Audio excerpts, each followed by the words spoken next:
So you are thinking of being a running mate to Atiku. Is that the case right now? That's your intention? Again, Sheryl, this is not in play. Nobody have ever discussed that. You know what I'm asking? People assume so many things.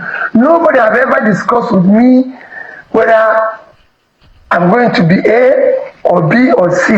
Sheryl, I'm going to contest for the President of the Federal Republic of Nigeria, and I believe I'm qualified for it. You know the reason why I'm asking this? The coalition has been touted as Atiku-led coalition. And there are those who think that organization of coming together, that marriage is for an Atiku platform to run. People just assume anything in this country. And I don't believe in assumption. I don't live with it. I'm part of a coalition which will be able to produce a competent president with capacity, compassion to save this country. I can't speak for His Excellency Peter Obi. I'll speak for myself. Well, he issued a statement saying he had left. Well, then take his word for it. As for me, I have not left Labour Party. Okay. I am considering the coalition who have adopted ADC. Right. Now, don't consume the excitement. And don't be consumed by the excitement. Okay, manage the excitement. Right now, it's all about excitement. Understandably so, because Nigerians are depressed as much as they are oppressed. So this excitement can easily consume everyone. Right. And what I'm saying is hold back, think critically, think very well. And before you fire another question, let me just say, the opposition is right in all that it's doing. I agree wholeheartedly in coming together. The principles behind it, the objectives of it are all correct. But you're also playing somebody else's game. This game is Tinubu's game. And I'm not praising him in any way whatsoever. But everyone must understand the situation as it were. Please be patient. Let me, in summary, narrate everything. President Buhari, after losing the third time, cried to the world that he's done with politics. And that's when it began. There are internal issues with Buhari, but the external ones are, that is when Tinubu saw the opportunity, bring him back into the fold after the 07 Atiku and 11 Ribadu. Add the Southwest and the Tinubu influences to his existing 12 million votes. It was easy to convince Buhari to come back in any way because he carries a lot of baggage, who only survive from political donations. I'm sorry to say that's the truth. So Buhari just has to contest every election. Ever since the PTF days after the passing of Abacha, Buhari was removed from head of state without any trade whatsoever. So he and his can only live off a political system. But I'm not hitting at Buhari. Tinubu saw this opportunity, saw the weakness in Buhari, pumped a lot of money, brought his party machinery, and then injected his own agenda. That you go now, I'll make the name of being a kingmaker. I have made from councillor to governors. Now I want to make a president, and if I make a president, I'll make myself a president. That is what happened. Coalition now is playing the scripts of Tinubu. I believe in the coalition, don't get me wrong. Right. But you don't have to play the game the way he did. Yeah, but what is the script? The script is what I've just narrated to you, Charles. Exactly how. Yeah, but how does that relate now, what to they the think, opposition coalition? What opposition is saying, again I repeat, I'm in support of this opposition. Right. Now, there are structural misgivings in the coalition as it were today. Buhari was the distant anointed from the ab initio. The convener, Tinubu, already had it, and whoever he enrolled was, understand that Buhari is going and after him I will come. And you have to buy into that. However, it won't stop you from contesting. Yeah, but let me finish. We already got that. Yeah, I mean, it's okay. just that we haven't got all the time I'm in saying, the world, so I need to Buhari was a distant anointed. Right. You made that point. This opposition does not have a distant anointed. So there will be a very close gap, and so there will be a very tight struggle. Possibly right. A not so clean primaries struggle for it. Now the question is, what will the aftermath be? Allow me to interrupt you. You know, you talked about the fact that some people are trooping into the Labour Party, and you said you're going to unveil them very soon. You know, but then I'm just wondering if they are political newbies. Since you've said the coalition is filled with old, disgruntled, frustrated politicians, I'm wondering how well you think these newbies that are coming into your own party will resonate with voters who are tired and weary, you know, of bad governance in Nigeria. I want to let you know that it's not all politicians that are desperate. Not all politicians are thieves. Not all politicians are liars. There are some politicians who serve diligently, whether as senators at their own time, whether as members of House of Representatives, and who excel in their own professional calling, not through corner cutting, not destroying others to build themselves. We have them in large number in this country, and they are already showing interest. We are going to showcase them to the world. We are going to showcase them to Nigerians. And this time around, we are not going to build any political program around any individual. We made that mistake of calling our youth, the youth wing, obedient. Thank God we learned from this mistake, and we quickly changed the name to the Directorate of Mobilization and Integration. So tell them to go and get their obedient. Call them. They should call their obedient to a hall and see the number of people that will appear. But if we call our own Directorate of Mobilization and Integration today, you will see the number that will come out. These are the people that are pulling and driving the party. You saw the primary that we conducted in FCT Area Council. For councillorship election alone, over 5,000 appeared, to the extent that we couldn't even manage it. So, Labour Party is not built around an individual. We just made a mistake to make it look as if we build the Labour Party around a particular candidate, and that will not happen again. Could you please remind us the new name of the obedience? No, it's not obedient. The word obedient belongs to, the name Obi is obedient. What we have right now is Directorate of Mobilization and Integration. That is what we have, and it's being driven by youth. You won't see somebody of 40 years or 45 years in that group. All of them are from 40 years downward. And they have been running programs. We are, as usual, we are moving here and there. And so the presidential candidate that Labour Party will produce this time around will certainly not be up to 60 years old. You will see it. I will tell you, like I told you that in 2021 we said so and so thing, and it happened. You will also, I will remind you that we said it, that this is 2025, preparatory to 2027, 2 years. You will see what will happen. Labour Party is a brand. We don't believe, first, take note, where we started having problem is the area of subsidy. We never agreed that we will remove subsidy as a political party. We don't believe in the removal of subsidy.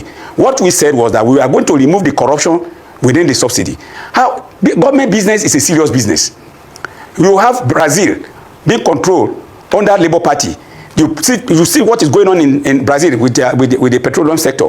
The petrol guy is being managed by government, and you don't see the type of thing that is happening in Nigeria, in Brazil. Looking at the drama happening in the ADC now, do you think that party will survive all the multiplicity of the interests and everything that's going on? Even with the claim of leadership, of the party, do you think the party will survive that? Obi is asking to be the presidential candidate. Atiku is also asking. That's why I said it's a marriage of individual. It's not a marriage for Nigeria. There is no interest in Nigeria. I'm telling you. Invite ADC and me for an interview here. I will trash them.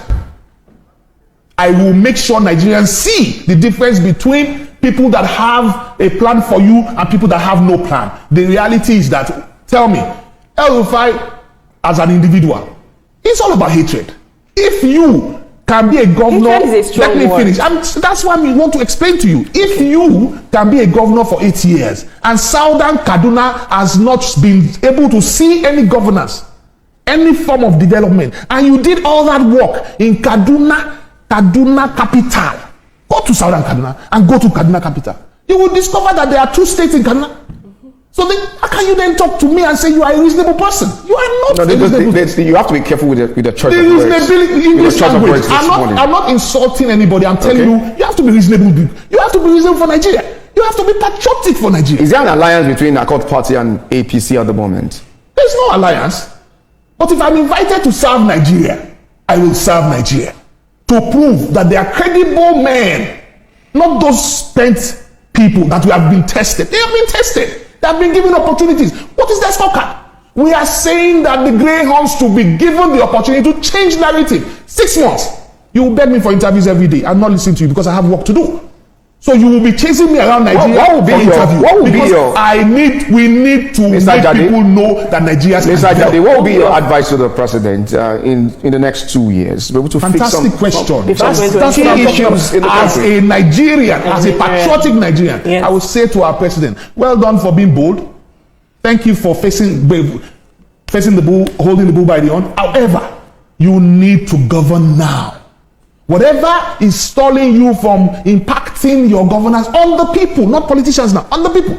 You have to show the people, okay, yes, we have done those policies. Please forgive us, but it's going to be hard. However, these are the palliatives for Nigeria. 2 things. You have to reshuffle that cabinet quickly. Whoever is not sleeping in that cabinet should go home. Number 1. Okay. Number 2, the people working around you as the president, they need to look you in the eye and tell you the truth. Number 3, okay, I have to finish that question. Okay. Number 3, we need people that must think for Nigeria. Nobody is thinking for Nigeria now. Everybody is my pocket, my pocket, my pocket. Someday I'm going to die without anything. So I don't need the money. We need to think for Nigeria. Saeed Ajadi, many thanks for joining us. Thank you too for having me on the program this morning. But an interesting discussion. Let him get people that will work for him to think for Nigeria. We just have to go now. We take. First and foremost, Labour Party is not scattered. Labour Party remains Labour Party. And if you recall, in 2021, we told you Labour Party was coming in a bigger way, in a bigger form, and it came. Now we are rebranding. We are preparing ourselves. The brand still remains there. We are preparing ourselves. Obi didn't make Labour Party. He saw that Labour Party was solid. In fact, before Obi came, there were people who wanted to join force with Labour Party. You know, the left within the Labour movement and the moderate within the Labour movement were ready. It was when we admitted Peter Obi that most of them decided to stay away. Right now, they are moving in troop in large number because the next election, the coming election in 2027, is going to be between Nigerians and the bad governor, the bad people of this country. The collection of bad people against the good people of Nigeria. You know, if you look at Nigeria the way it is now, bad behavior seems to have become good. Why good behavior is now bad? We can't continue like this. The country is a country, I mean, as it is now, it lacks hope. You have hypocrites within the corridor of power. You have liars within corridors of power. Are we going to continue like this? And the bandwagon effect is that the common man on the street is becoming a liar. The common man on the street is becoming a liar. They are becoming hypocrites. The level of insanity has grown, you know, to a level that should be worrisome to people. You go to our roads, go to our streets. You know, you see the way our traffic system is. It's like we have no law in this country, simply because good behavior has become bad and bad behavior has become good, and the bandwagon effect is eating us up every day. So the Peter Obi thing you are talking about and Labour Party, you ask yourself the question: who caused the crisis in the first instance? Who caused the crisis? Who went to Mahia to go and convey a meeting, a meeting of like minds, a meeting that is not known to the constitution of the party? Okay, if you have somebody who doesn't obey rules, who ignore rules, who disobey constitution, is that going to be a good leader? I said it earlier, we made some mistakes and we have learned from those mistakes. We are not going to overrate anybody again. We have decided, we are all out, and we have seen signals here and there. We are going to be getting presidential candidates who are not up to 60 years of age, who have done well in their chosen careers, who has excelled not by stealing government money, who have excelled in their various careers to such a level that people will be proud of. And these are the kind of people we want to showcase in 2027. And you will begin to see them. Within the next 3 months, you begin to see them. We said it in 2021, what we are going to do, and it happened. Peter Obi was on with us in 2021. He came later in 2022 when Labour Party has grown. About the PDP's future, as to whether or not it was going to be the platform for a viable opposition, so to speak. Clearly, that is not working out. And last we checked, I think you were, I don't know, did you join the PDP? Because I know you spoke. Yes, you did. I mean, because you've been a member of the PDP. You actually ran as a member, as a presidential. As an aspirant. Yes, as an aspirant on the platform of the PDP. So I shouldn't have asked that question. But nonetheless, people are asking, are you resigning your membership of the PDP to be a part of this coalition since a party has now been adopted? Without any doubt, people are leaving the carcass of PDP to Wike and his cronies. That's all. It was a prophecy foretold. Look, the ruling party does not want competition in 2027. So what they are doing now is to send their moles into every major formidable political party. You can see that even Peter Obi does not. Everybody keeps talking about PDP. Nobody is talking about Labour. Is Peter Obi in control of Labour today? The answer is no. Even Kwankwaso, that they are trying to woo into APC, is in control of NNPP today? The answer is no. Because the ruling party has already infiltrated all these parties to ensure that there will be no competition for Tinubu in 2027. And that is why what happened yesterday was audacious enough. I've never seen that kind of coalition. Even when we did coalition for Buhari in 2014, 2015, it was not this powerful and impactful. What I saw yesterday rekindled my hope in Nigeria, that Nigerians will not sit down, arms akimbo, and allow one man to hijack an entire country. That was the message. It's not about power, it's not about anything, it's just about the right of Nigerians to be able to associate responsibly. It's nothing personal against Tinubu. Yesterday for me, the hero was the founding chairman of APC being present and being very active in a new coalition to unseat his own party. He told me that there are true patriots in our country. It's not about friendship. It's easier for all of us to join APC and sit down there and watch Nigeria drift into petition. But we said no. This is not about food. This is not about ethnicity. This is not about religion. This is not about friendship. Well, it's about patriotism. Chief, I certainly know that we will take you up again. All right, so yesterday I talked about the new coalition ADC, and a lot of people say they don't pay me. APC sponsoring. Let me tell you the whole truth today, and I'll break it down.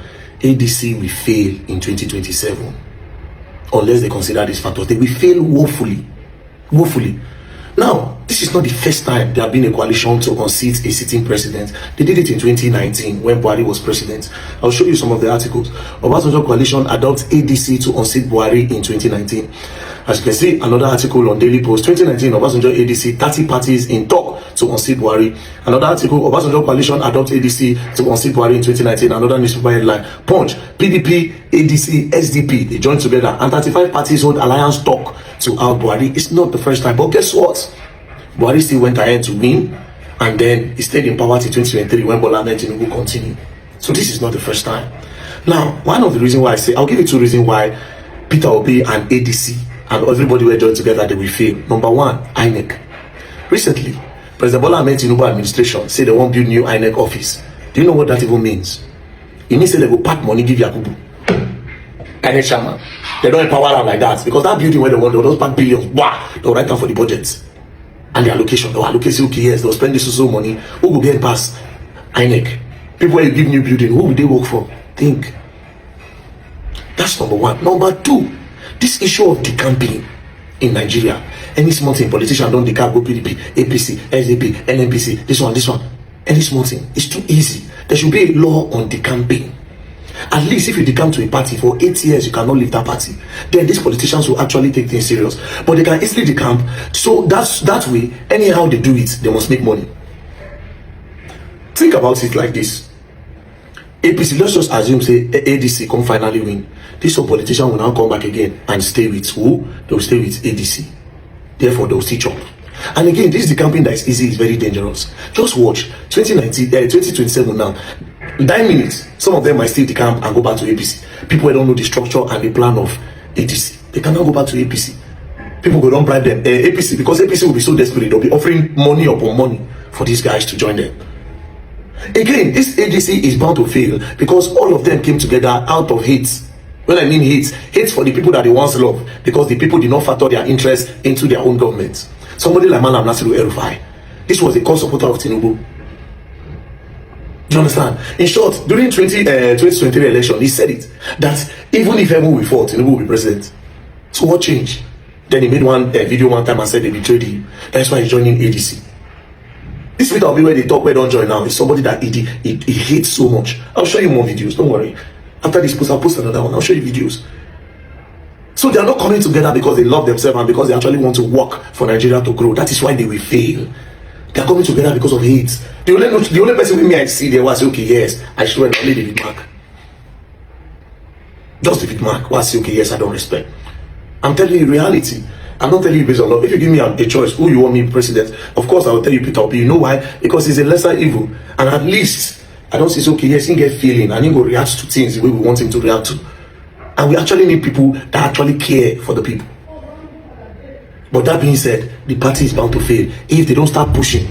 Number one, to stop the campaign and to create a law around the campaign. Number two, INEC is a problem. INEC is the main problem because now then they announce results. So what are we really doing if we are not considering everybody ADC? How will they win? It's not will they win, it's how. When the people that are deciding is there. Do you understand? So it's a problem. Think.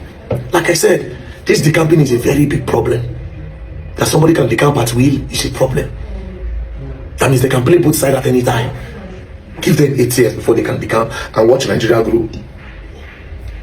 8 years and watch Nigeria grow. Like I said, if APC lose today, all they have to do to continue chopping money is to move to ADC. Do you understand? That's what they have to do. Think. But anyways, una go still learn. Like I said, una go learn and una go learn their way if una no think INEC is a problem.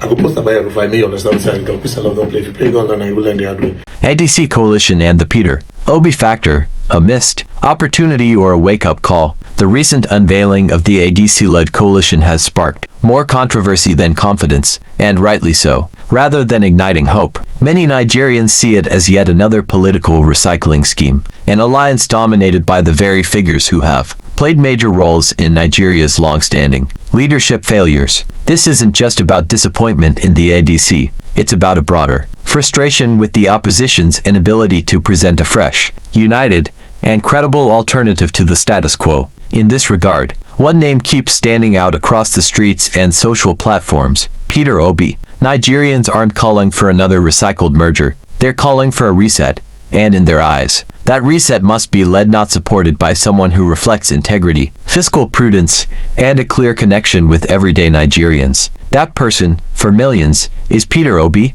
To sideline Obi, or worse, demote him to a running mate under a figure like Atiku Abubakar, whose political history is viewed by many as part of the old system, is not just tone-deaf. It's a political miscalculation of epic proportions. This is not about personal ambition. It's about symbolism and trust. Peter Obi has become a symbol of a possible new Nigeria. And any coalition that fails to understand this dynamic risks losing the one thing that matters most: the people's mandate. If the opposition truly seeks to inspire a movement that reflects the hunger for real change, then it must prioritize credibility over convenience. Let Peter Obi lead, or risk watching another opportunity slip through the cracks of political misalignment. However, the ideology behind the ADC coalition appears to be centered on unity and creating a broad opposition front, but in practice, it feels more like a fragile alliance built on political survival, not genuine transformation. While the party claims to stand for progress and national development, its recent moves, especially welcoming political actors widely seen as part of Nigeria's leadership problem, call its core values into question. Nigerians are not looking for cosmetic alliances. They are craving coalitions with integrity, vision, and reform-minded leadership. Until ADC aligns its ideology with the practical expectations of the people, particularly by embracing fresh faces with credible track records, its vision will remain hollow, and its coalition a missed opportunity.